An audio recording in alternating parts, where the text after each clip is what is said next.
నేను ప్రభుత్వం should think like proper business. నేను టూరిజం శాఖ కూడా అదే చెప్పాను. మీరు 453 కోట్లు ప్రజాధనం పెడితే 453 కోట్లు ఎప్పుడు బ్రేక్ ఇన్ అవుతే అది ఎప్పుడు ఆదాయం వస్తుంది.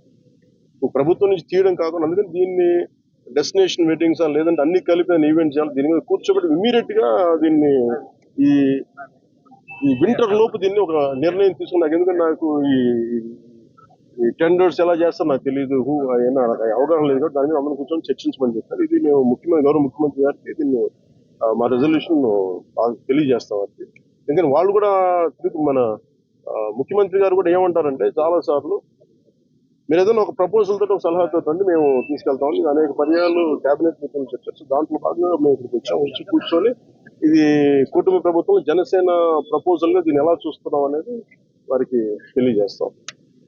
మనోహర్ గారు మన సూచన ఏంటంటే దుర్గేష్ గారు కూడా వెంటనే మాట్లాడుతుండగా ముందు వెంటనే దీన్ని మెయింటెనెన్స్ చేయించారు. ఎందుకంటే దుమ్ము పట్టేసి ఉన్నాయి, ఆల్మోస్ట్ ఒక 1/4 ఇంచు దుమ్ము ఉంది. సో వెంటనే క్లీన్ చేయించిన ఎవరు పడితే వాళ్ళు వెళ్ళిపోతా ఉన్నారు. అందుకని దీన్ని ప్రొటెక్ట్ చేయడం, దీన్ని కేర్ తీసుకోవడం